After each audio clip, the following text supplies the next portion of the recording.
ಕಡಬ ತಾಲೂಕು, ಇದು ಕಡಬ ಪೇಟೆಯಲ್ಲಿ ಇರುವಂಥ ಶುದ್ಧ ಕುಡಿಯುವ ನೀರಿನ ಯೋಜನೆ ನೋಡಿ.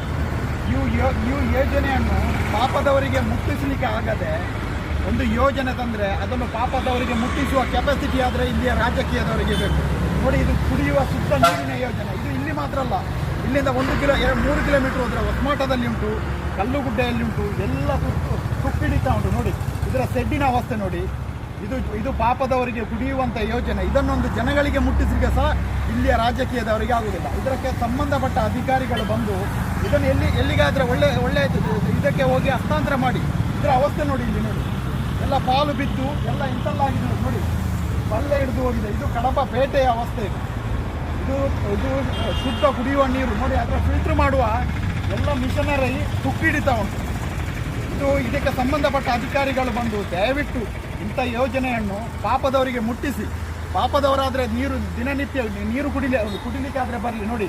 ಪ್ರತಿ ಊರಲ್ಲಿ ಶುದ್ಧ ಕುಡಿಯುವ ನೀರಿನ ಯೋಜನೆ ಉಂಟು. ಕಡಬದಲ್ಲಿ ಬಂದು ಇದೊಂದು 5-6 ವರ್ಷ ಆಯಿತು, ಇಲ್ಲಿ ತುಕ್ಕಿಡಿತಾ ಉಂಟು. ಇದರ ಅವಸ್ಥೆ ಯಾರಲ್ಲಿ ಹೇಳುದು ನೋಡಿ. ಇದಕ್ಕೆ ಸಂಬಂಧಪಟ್ಟ ಅಧಿಕಾರಿಗಳು ಬಂದು ದಯವಿಟ್ಟು ಇದನ್ನು ಇಲ್ಲಿಂದ ಇಲ್ಲಿ ಬೇರೆಯವರಿಗೆ ಹಸ್ತಾಂತರ ಮಾಡಿ. ಯಾಕೆ ಇದನ್ನು ತುಕ್ಕಿಡಿಸ್ತೀರಿ? ನಿಮ್ಮಲ್ಲಿ ಕೈ ಮುಗಿದು ಕೇಳಿಕೊಳ್ಳುತ್ತಿದ್ದೇನೆ. ಇದಕ್ಕೆ ಸಂಬಂಧಪಟ್ಟ ಅಧಿಕಾರಿಗಳು ಬಂದು ಈ ಯೋಜನೆಯನ್ನು ಮುಂದುವರಿಸಿ ಪಾಪದವರಿಗೆ ಸ್ವಲ್ಪ ಹೆಲ್ಪ್ ಆದರೂ ಆಗಲಿ. ಕುಡಿಲಿಕ್ಕೆ ಕೆಲವು ಜನರಿಗೆ ಕುಡಿಲಿಕ್ಕೆ ನೀರಿಗೆ ಭಾರಿ ಬಂಗಾಗ್ತಾ ಉಂಟು. ಅಂಥದ್ರಲ್ಲಿ ಇಂಥ ಕುಡಿಯುವ ನೀರು ಯೋಜನೆ ತಂದು ನೀವು ಈ ತುಕ್ಕಿಡಿ ರೀತಿಯಲ್ಲಿ ಮಾಡಿದರೆ ಜನಗಳಿಗೆ ಎಲ್ಲಿ ಮುಟ್ಟಿಸ್ತೀರಿ? ಇದು ನಮ್ಮ ತೆರಿಗೆ ಹಣದಿಂದ ಮಾಡಿರೋದು. ನಮ್ಮಂಥ ಪಾಪದವರ ತೆರಿಗೆ ಹಣದಿಂದ ಇಂಥ ಯೋಜನೆ ತಂದು ನಿಮಗೆ ಜನಗಳಿಗೆ ಮುಟ್ಟಿಸಲಿಕ್ಕೆ ಯೋಗ್ಯತೆ ಇಲ್ಲ. ನಿಮಗೆ ರಾಜಕೀಯದವರಿಗೆ ನಾಚಿಕೆ ಆಗಬೇಕು ನಿಮಗೆ ನೋಡಿ. ಇದು ಪಾಲು ಬಿದ್ದಿದೆ ಇಲ್ಲಿ ನೋಡಿ, ಇದರ ಅವಸ್ಥೆ ನೋಡಿ. ಇದಕ್ಕೆ ಸಂಬಂಧಪಟ್ಟ ಅಧಿಕಾರಿಗಳು ಬಂದು ದಯವಿಟ್ಟು ಇದನ್ನು ಜನಗಳಿಗೆ ಮುಟ್ಟಿಸುವಂಥ ಯೋಜನೆ ಮಾಡಿ. ನಮಸ್ಕಾರ.